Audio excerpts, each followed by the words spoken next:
একটা খবর দেখে দর্শক ভালো লাগলো। সেটা হলো বেক্সিমকোর ১৫টি কারখানা চালু করতে জাপান এবং যুক্তরাষ্ট্রের বিনিয়োগ আসছে। বেক্সিমকোর মূল মালিক সালমান এফ রহমান এটা হচ্ছে ডাকাত, টাকা পাচারকারী, লুটেরা। এইটা কারণে বেক্সিমকোর আজকে বিপর্যয়। কারণ যে পরিমাণ লুটপাট করছে বেক্সিমকোর বিভিন্ন প্রতিষ্ঠান দেখায়, ব্যাংকগুলোকে দেউলিয়া করছে। আজকে ব্যাংকের এই যে অধঃপতন এর কারণ হচ্ছে সালমান এফ রহমান, বেক্সিমকো না। বেক্সিমকো চালু থাকলে তার ১৫টা কারখানা কেন ১০০টা কারখানা চালু করলে আমাদের কর্মসংস্থানের জন্য ভালো, আমাদের শিল্পের জন্য ভালো। সুতরাং শত্রুতা বেক্সিমকোর সাথে না, বেক্সিমকোর যে মূল ডাকাত এই সালমান এফ রহমানের সঙ্গে। এখন জাপান এবং যুক্তরাষ্ট্র বিনিয়োগ করছে, কারণ বেক্সিমকোর একটা আন্তর্জাতিক পরিচিতি আছে। সেই পরিচিতির কারণে সম্ভবত তারা ওই বেক্সিমকোর কারখানাগুলো সম্পর্কে জানে, চেনে। এখন যেহেতু বন্ধ হয়ে গেছে পট পরিবর্তনের পরে, এবং জনতা ব্যাংক তো মোটামুটি সাবার হয়ে গেছে এবং শেষ হয়ে গেছে এটার কারণে, এখন তারা এখানে বলা হচ্ছে এসব কারখানা চালু করতে আপাতত ২৪৫ কোটি টাকা বিনিয়োগ করতে যাচ্ছে জাপানের রিভাইভাল নামের একটা প্রতিষ্ঠান। আর এই প্রক্রিয়ায় রিভাইভালের সঙ্গে রয়েছে যুক্তরাষ্ট্রের ইকোমিলি নামের আরেকটি প্রতিষ্ঠান। বেক্সিমকোর বন্ধ কারখানা চালু করতে এই দুই প্রতিষ্ঠান যৌথ বিনিয়োগের সিদ্ধান্ত দিছে এবং এতে সরকারও সায় দিছে।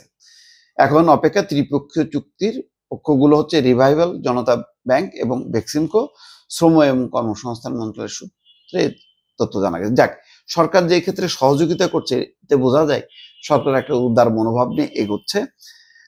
এটা ভালো, অন্তত কর্মসংস্থান দরকার। কারণ প্রতিষ্ঠানগুলো বন্ধ হইলে ক্ষতি।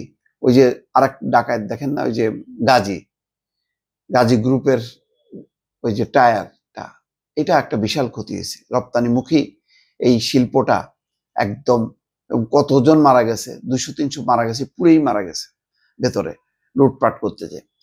তো যাই হোক, এটা একটা ক্ষতি হয়েছে। কিন্তু এইসব মূল কারণটা হয়েছে এইসব লোকের এই মানে যেই ফ্যাসিস্ট রাজনীতিতে অংশ নেয়া, শেখ হাসিনার স্বৈরশাসনকে দীর্ঘায়িত করতে যে এই ধরনের শিল্পোদ্যোক্তা তারা রাজনীতিতে আসার কারণে আজকে এই পরিস্থিতি এসে জনগণের ক্ষোভ রোষ পড়ছে। আর এরাও এক একটা প্রতিষ্ঠান দেখায় ভেতরে ভেতরে প্রচুর টাকা পাচার করছে।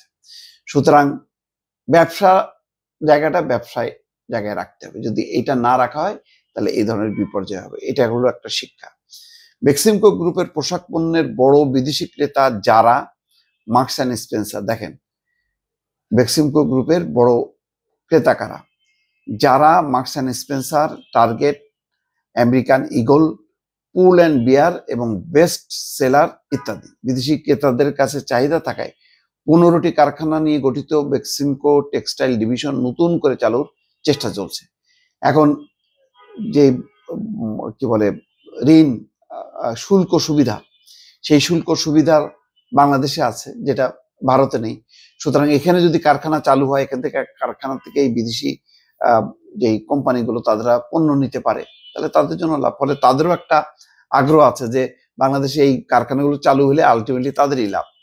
গত বছর আগস্টে রাজনৈতিক পট পরিবর্তনের পর বন্ধ হয়ে যাওয়া এসব কারখানা চালু করতে রিভাইভাল প্রজেক্ট লিমিটেড এবং যুক্তরাষ্ট্রের ই কমার্স প্রতিষ্ঠান ইকোমিলি যৌথভাবে $২ কোটি বিনিয়োগ করতে চায়। সেজন্য তারা লিখিত প্রস্তাবও দিচ্ছে মন্ত্রণালয়, যেটা মন্ত্রণালয় এটা সাড়া দিছে। যাক, দেখা যাক কি হয় এর অগ্রগতি। দর্শক।